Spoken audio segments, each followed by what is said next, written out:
네, 시청자 여러분, 정제수의 트루브TV 방송을 시작하도록 하겠습니다. 최근에 크게 대두가 되고 있는 우한 폐렴, 우한 코로나 바이러스에 대해서 설명을 드리고자 합니다. 그래서 지금 현재 우한 코로나 바이러스가 지금 우한 지역을 정점으로 해서 계속 지금 던지고 있는데, 가장 중요한 쟁점은 이 우한 코로나 바이러스가 언제까지 지속될 것인지, 그리고 정점일이 언제인지, 이 부분이 여러 가지 측면에서 중요하다. 경제적인 상황도 이게 지속이 되면은 아마 큰 어떤 경제에 영향이 온다. 우리가 이야기하는 대공황의 트리거 역할을 할 수 있다. 그래서 그러한 부분이 매우 궁금하기 때문에 저희가 세계적으로 유명한 감염 확산 모델 시뮬레이션 결과를 우리가 해외에서도 최근에 연구가 나오지만 현재 국내 연구진에서 현재 이 시뮬레이션 했던 결과가 있습니다. 그러한 부분을 바탕으로 해서 제가 사실은 석사 때 이 시뮬레이션을 전공을 했습니다. 그래서 그러한 부분들을 이 구독자 여러분이 좀 더 쉽고 정확하게 근접해서 설명을 드리고자 하겠습니다. 그래서 우한 코로나 바이러스 확산 시뮬레이션 예측 결과를 여러분과 살펴보도록 하겠습니다. 정제수의 트루브TV 방송입니다. 현재 어제 CNN 방송에 지금 현재 코로나 바이러스 확진자 수와 현재 지금 사망자 수를 보니까 한 490명 정도가 이미 죽었습니다. 그리고 현재 이 모델은 전염성 확산 시뮬레이션 프로그램 두 가지를 가지고 활용을 했습니다. 하나가 스템, 하나가 글램 프로그램입니다. 이 두 가지가 크게 이제 활용을 했었고, 이 결과를 본다 그러면은 중국 우한 신규 감염자 확산은 4월이 정점이 됩니다. 그래서 지금 현재 2월 초기 때문에 앞으로도 이 2달 정도의 시간을 가지고 크게 정점이 될 것이다. 그리고 감염자 수는 6만 7천 명 정도가 될 것이라고 예측 결과가 나왔습니다. 그리고 한국 최대 1만 명 감염 가능성이 있고 5월달, 6월달이 누적 정점을 일으킨다. 그래서 중국 우한 같은 경우는 4월달이 정점이 되지만은 한국이나 주변 국가는 5월달, 6월달까지 어떤 정점을 일으켜주고 사라진다. 이렇게 결과가 나왔습니다. 그리고 감염자 수에 대한 현재 국가별 순위를 보니까 중국, 태국, 인도네시아, 베트남 순이고, 확진자 수, 양성 반응이 나타난 확진자 수로 보니까 중국, 일본, 태국, 싱가포르, 한국, 홍콩, 호주, 대만, 말레이시아, 베트남 순입니다. 그래서 한국이, 특히 일본, 한국이 확진자 수로는 이 중국 다음으로 일본이 2위, 그 다음에 태국은 당연히 높죠. 그리고 한국이 현재 5위로 이렇게 결과가 나왔습니다. 이러한 부분들이 어떻게 전개가 되는지 좀 더 구체적으로 시뮬레이션 결과를 보고 설명을 드리도록 하겠습니다. 예측 모델의 진화 과정. 우리가 예측 모델이라고 하면은 이 세계적인 어떤 모델 두 가지를 하게 되는데, 제일 중요한 것은 예측 모델이라 하는 것은 정확한 데이터, 요새는 빅데이터를 이용하기 때문에 이 감염 확산 모델에 대한 데이터가 얼마나 방대한 자료를 정확하게 집어넣냐, 이런 부분들이 이 예측 모델의 정확성을 결정하는 아주 중요한 어떤 키 포인트입니다. 그래서 이미 이 예측 모델을 쓰기 위해서는 존스 홈스키에서 썼던 현재 빅데이터를 활용을 했던 것을 알고 있고, 현재 이 예측 모델을 하기 위해서는 최근에는 이 빅데이터 활용을 제일 많이 합니다. 그래서 많은 통계 처리, 그 다음에 현재 전염병에 관련된 여러 가지 어떤 인자들, 이런 부분들을 활용을 하기 때문에 정확성이 거의 어느 기구가, 어느 의료진, 어느 연구소가 하더라도 비슷한 어떤 결과가 나오는 걸로 알고 있습니다. 그러한 측면에서 이 예측 모델에 대한 진화 과정을 살펴본다 그러면은 바이오 인포메틱스와 전염병 예측 모델의 발전을 보면은 이 기술이 바이오 인포메틱스, 그러니까 바이오와 인포메이션에 대한 기술을 접목한 기술이다. 그걸 기반으로 한 감염병 예측 기술입니다.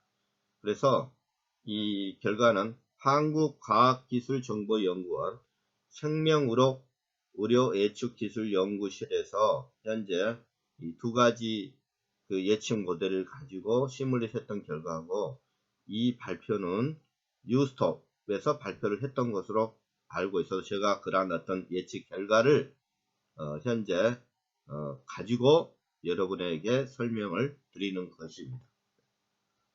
두 번째로 감염병을 예측하는 기술은 이 세 가지로 진화가 됐습니다. 첫째로는 과거에 오랫동안 연구를 했던 전염병에 대한 수학적인 알고리즘 중심의 예측 기술, 이 기술을 바탕으로 해서 슈퍼컴퓨터와 같은 고성능 컴퓨터 인프라 중심의 예측 기술, 또 마지막으로 예측 대상 지역의 유동인구 패턴을 설명하는 빅데이터, 이 빅데이터가 아주 중요합니다.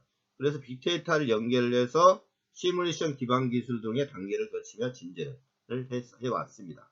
그래서 이 세 가지 부분이 통합이 돼서 이 감염병을 예측하는 어떤 기술이 진화가 되어 왔다. 그래서 이 두 가지 모형에 대한 구체적인 그 내용을 살펴보도록 하겠습니다. 전염병 예측 모델을 하는 데는 전 세계적으로 이 스탠 모델이 있고 이 글렌 모델이 있습니다. 스탠 모델 같은 경우는 이 인공지능과 빅데이터를 활용하는 모델입니다. 그리고 대표적인 모델 중에 하나로 IBM이 개발을 했습니다. 그리고 에클립시스라는 재단에서 이 모델을 무료로 배포를 하고 있습니다. 무료로. 근데 무료가 모델을 받는 게 중요한 거, 거기 들어가는 데이터가 중요하기 때문에 이 시공간 감염 확산 모델이라고 일명 그렇게 이름을 지어고 있습니다. 그래서 이 모델의 특징은 난이도가 상당히 높고 복잡합니다. 그래서 아무나 이 모델을 수행을 할 수는 없고 전문적인 기구, 의료기구, 앞전에 이야기했던 한국 같은 경우는 이제 과기원에 있는 그 의료센터에서 아마 이 모델을 수행을 했던 걸로 알고 있습니다. 두 번째로 이 그랜 모델 같은 경우는 유럽 연합에서 주로 활용하는 이 글로벌 감염 확산 이동 모델 프로젝트입니다. 이 모델 같은 경우는 좀 더 직관적이고 매우 좀 편한 부분이 있습니다. 그래서 금방금방 그 모델에 대한 결과치를 내다볼 수 있는 어떤 그런 장단점이 두 가지 어떤 모델의 특징이 있습니다. 그래서 이 모델을 쓰기 위해서는 제일 중요한 부분들은 이 모델에 들어가는 어떤 인자, 예를 들어서 존스 홈스키 대학에서 신종 코로나 감염자 수 통계 데이터, 항공이동, 지역 내 통근 통계, 각 지역의 인구 통계, 과거 신종 플루 및 코로나 바이러스 확산 자료, 이동 통제와 같은 교란 요소, 이런 어떤 빅데이터가 없으면 이런 모델은 수행이 불가능합니다. 그래서 최소한 그 근접치를 데이터를 얻을 수 있는 노력, 이 부분이 결과치에 대한 키 포인트입니다. 그래서 제가 예전에 과거에 일했던 시뮬레이션을 워낙 많이 했기 때문에 이 결과를 보니까 거의 타 기관, 존스 홈스키라든가 홍콩, 현재 지금 상해에서도 결과가 나오고 있는데 지금 베이징 의료진 연구센터에서 나온 결과와 거의 비슷하다, 결과치가. 그래서 그런 부분을 가지고 현재 여러분과 같이 살펴보는 시간을 갖도록 하겠습니다.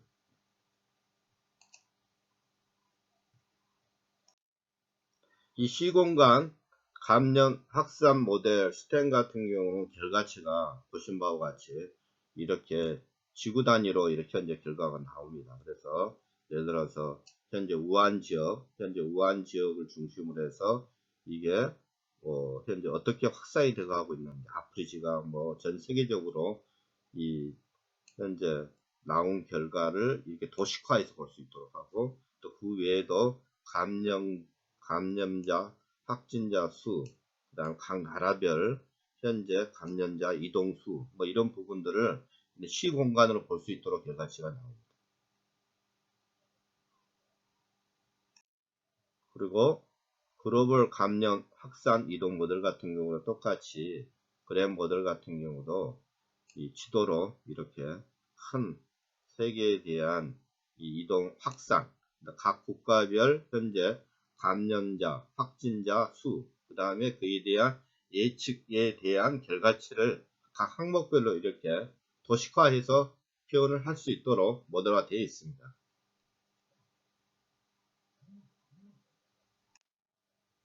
그리고 이 모델에 대한 어떤 감염 확산 모델은 SIR이라고 하는데, 이 모델이 어떻게 진화가 되었냐. 1960년 다니엘 베르누이가 천연두 발전과 관련된 이 수학 모델에서 시작을 했습니다. 그 이후에 1927년 영국 커맥 맥켄트릭이 제안한 질병구획 중심의 미분 방정식을 이제 질병 확산 모델링에 사용을 접목을 해가지고 현재 돼 있고, 이 위 부분이 아마 수학 모델에 대한 확산 모델이고, 아래 같은 부분이 이제 이 모델을 기초로 해서 감염 가능한 치약계통에 대한 부분을 이제 예측을 하고, 그 다음에 이제 이 감염이 어떻게 이루어지는지, 그 다음에 회복이 어떻게 이루어지는지, 이러한 부분들을 이제 기본으로 해서 최근에는 다양한 통계 빅데이터와 전염성 모델을 합쳐서 확산 정도와 경로를 파악을 하는 것입니다. 그러한 어떤 감염 확산 모델에 대한 기본적인 원칙을 가지고 있습니다. 그래서 매우 정확한 결과를 도출을 할 수가 있습니다. 그래서 모델에 대한 이 구조를 보면은 그 지역, 전 세계적으로 나오는 그 지역에 대한 인구 데이터, 그 다음에 전염 확산을 할 수 있는 모빌리티 데이터를 다 집어, 이동 경로 뭐 이런 앞전에 이야기했던 이런 세세한 데이터를 다 집어야 합니다. 그리고 나서 마지막으로 이 감염 확산 모델을 여러 가지 분야별로 예측 결과가 나오는 이러한 어떤 구조를 가지고 있습니다.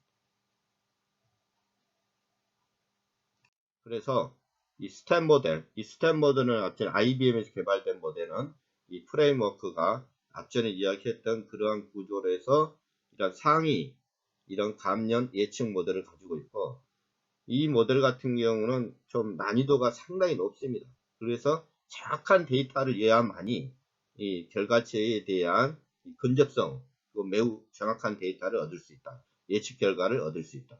그리고 글램 적용 프레임워크도 똑같은 구조를 가지고 있습니다. 이 모델 같은 경우는 좀 더 직관적이고 편하다는 어떤 그런 구성, 이 모듈에 대한 이 여러 가지 어떤 형식을 이 전염병, 뭐 트래블, 노 트래블, 뭐 이런 식으로 가지고 있기 때문에 이 모델도 뭐 동일하게 그 데이터를 구성하는 데이터에 대한 이 빅데이터 이런 부분이 얼마나 근접하게 되느냐에 따라서 결과치를 얻을 수가 있는 거로 알고 있습니다. 그래서 이제는 이 분석 결과를 먼저 이 신종 코로나 바이러스 확산에 대한 이 글램 분석 결과를 먼저 살펴보도록 하겠습니다. 예상 신규 감염자 수 확산 순위는 중국, 태국, 인도네시아, 베트남, 싱가포르, 캄보디아 순으로 이 태국이 중국 다음으로 가장 높게 이 감염자 수 확산 순위는 이렇게 나왔습니다. 필리핀 순입니다. 2020년 2월 2일 오후 3시 현재 존스 홈스키 대학의 신종 코로나 확진자 수 통계로 보면 순위는 홍콩, 일본이 상당히 높습니다. 일본, 태국, 싱가포르, 한국이 5위입니다. 홍콩, 호주, 대만 이런 순으로 현재 결과치가 나왔습니다. 싱가포르도 4위입니다. 그래서 싱가포르 최근에 일본 같은 경우는 어제 크루즈 선에서 10명 이상이 나와가지고 전부 다 대피하고 뭐 이런 소동까지 벌어졌지 않습니까? 그래서 일본이 현재 이 확진자 수 통계치로는 2위를 현재 달리고 있다. 이게 현재 글램 분석 결과입니다. 그리고 글램의 분석 결과를 또 한번 살펴본다 그러면은 이 중국 신규 감염자 수 정점이 언제까지 이루어지냐? 4월 달에가 최고 정점을 이룬다. 그래서 벌써 2월 달, 지금 초니까 3월 달, 4월 달, 앞으로 2개월 동안 중점적으로 이 감염자, 신규 감염자 수가 현재 계속적으로 상향을 한다. 그리고 이 그래프가 아마 이 상향을 하고 있는 이 정점을 보이는 아마 그 연도, 그 개월수, 그 다음에 이거를 보여주고 있지 않냐. 이게 분석 결과 나온 것으로 알고 있습니다.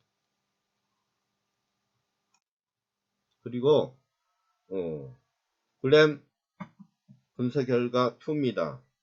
현재 인구 감염자 수, 인구수를 살펴보니까 현재 인구 1,000명당 감염자 수로는 2020년 2월 1일 현재 우한 내에서 약 한 7만 915명 정도 감염자가 있을 거로 추정한 홍콩 과학기술대학교 논문 데이터와 거의 유사하게 결과가 나왔습니다.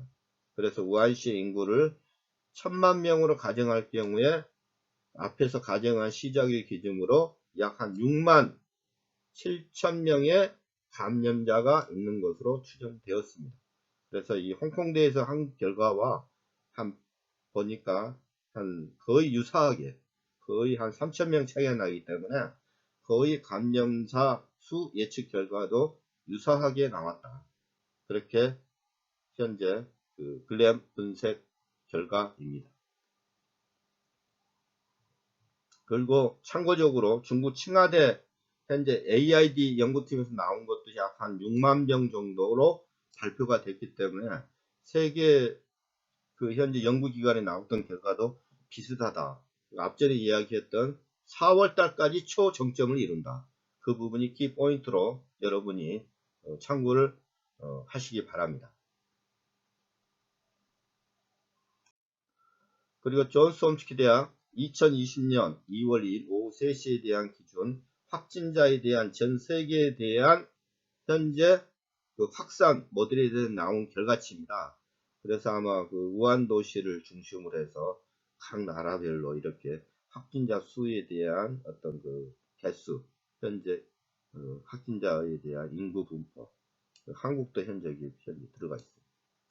그리고 여기 대만도 현재 들어가 있고, 뭐 중국이 현재 지금 그 전 지역으로 확산되고 있는 모습을 여러분들이 그래프상으로 현재 볼 수 있는 거로 확인이 되고 있습니다. 그리고 다음으로 우리나라 경우는 어떻게 영향을 미치냐, 이것도 상당히 중요하기 때문에 그 결과치를 제가 일단 나온 보도, 현재 뉴스톱에서 나온 결과를 바탕으로 현재 요약을 했습니다. 향후 5개월 후 누적 감염자 수가 정점을 이루고 예상을 합니다. 그래서 한국의 확산 추정 결과치입니다. 서울 인구수를 2천만으로 가정할 경우에 한 10,000명 정도가 누적 감염자 수까지 증가될 것으로 분석 결과가 나왔습니다. 그리고 시점은 5월달, 6월달이 정점으로 하고 사그라진다. 현재 그렇게 결과가 나왔기 때문에 이 결과를 저는 믿고 있습니다. 그래서 이제 우리나라 같은 경우는 공중보건하고 의료 수준이 상당히 높기 때문에 다른 나라 좀 비교를 한다는 것은 차이는 있겠지만은 이런 분석 수치를 가지고 미리 예방을 하고 준비를 해야 된다. 그렇게 현재 결과치에 대한 일단 결과치를 여러분과 같이 공유를 하고 싶습니다. 그리고 스템 분석, 이 두 가지 모델 중에 이 스템, 이 모델에 대한, 이 모델 같은 경우는 워낙 방대한 데이터가 들어가 있기 때문에 분석치에 대한 그 난이도가 상당히 높은 모델입니다. 그래서 이에 대한 그 결과치를 본다 그러면은 기초 생산자 수, 그러니까 한 사람이 어느 정도의 그 감염을 시키냐, 그래서 1인당 평균 8명으로 분석 결과가 나왔습니다. 그리고 또 더불어 스템으로 평균한 한국 감염자 수는 앞에 글램 분석 결과와 유사하게 5월달, 6월달에 정점을 보일 거로 현재 결과치가 나온 거로 추정됩니다. 그래서 5월달, 6월달까지도 저희가 안심할 수 없는 현재 그 스템에 대한 분석 결과입니다. 현재 언론 보도 같은 경우는 다음 달만 되면 모든 게 사라질 것처럼, 그리고 또 중국 정부도 현재 그렇게 보도가 되고 있지 않습니까? 아닙니다. 현재 중국은 4월달이 초정점이고 보통 6월달, 7월달 가면은 사라지고, 그 주변 국가들은 5월달, 6월달에 최고 정점을 이루면서 사라집니다.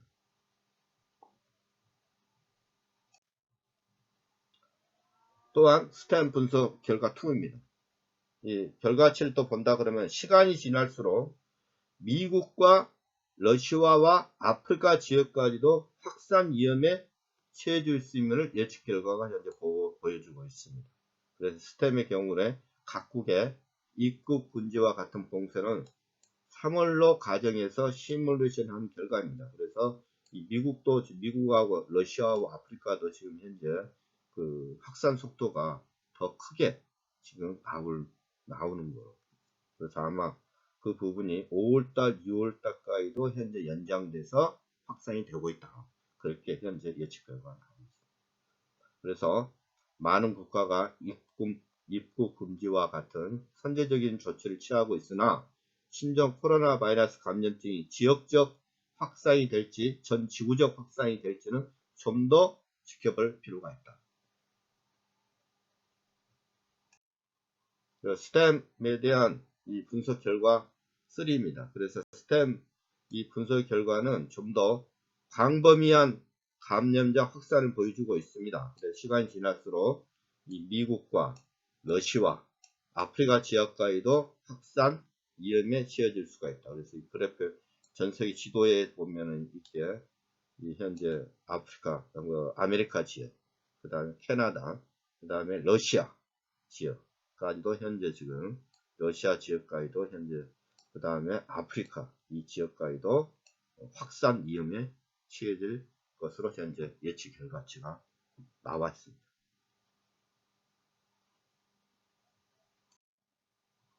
그래서 이 분석 결과에 대한 최종적인 어떤 시사점을 살펴보겠습니다.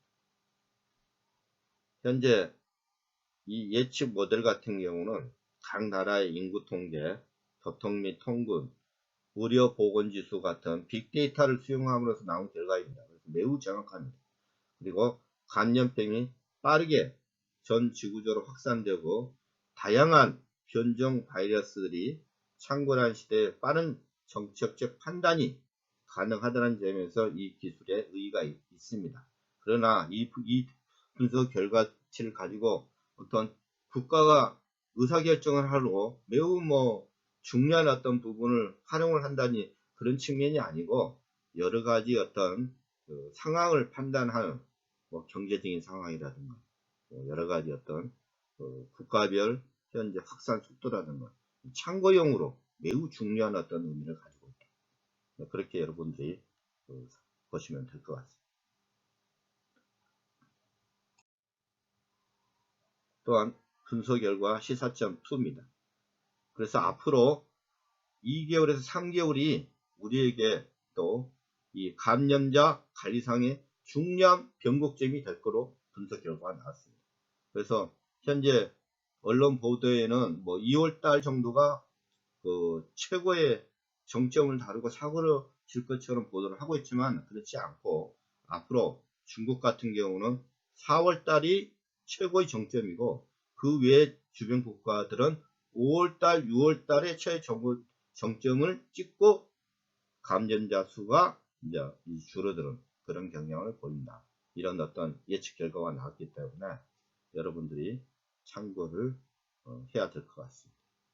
그리고 중국 내의 감염 속도와 사망률이 높다는 것과 의료보건 인프라가 충분하지 않은 저개발 국가의 확산 위험성이 높습니다. 그래서 중국은 앞으로 2개월에서 3개월이 감염자 확산의 정점을 보일 거로 분석 결과가 나왔습니다. 그래서 4월달까지는 최고의 정점을 이루고, 이런 어떤 결과치가 나왔기 때문에 저희가 이제 보는 관점은 앞으로 이 4월달, 5월달까지면은 2020년에 1, 4분기, 2, 4분기를 전부 다 이 우한 코로나 바이러스에 의해서 이 세계 경기가 위축이 될 수밖에 없습니다. 매우 심각한 어떤 경제 활동을 할 수밖에 없고, 그래서 제가 이 방송을 한 목적도 이제 후속으로 이러한 어떤 코로나 바이러스에 대한 이 위험성과 이 경제가 어떻게 2020년대에 영향을 미치고 있는지, 그래서 2월달 정점으로 사그라지면은 또 그 나름대로 1, 4분기에 대한 경기 예측 결과를 가지고 하지만은 이게 장기전으로 가기 때문에 2, 4분기까지는 세계 경기가 매우 위험한 그런 어떤 경제 상황에 직면할 수 있다. 여러분에게 그러한 부분을 가지고 다음 시간에는 여러분과 함께 그런 어떤 경제 위기적인 어떤 측면에서 같이 살펴보는 시간을 갖도록 하겠습니다. 중요한 부분들은 현재 여러분에게 다 설명을 드렸기 때문에 참고하시기 바라겠습니다. 이상으로 트루브TV 방송을 마치도록 하겠습니다. 감사합니다. 구독 버튼, 좋아요 부탁드리겠습니다.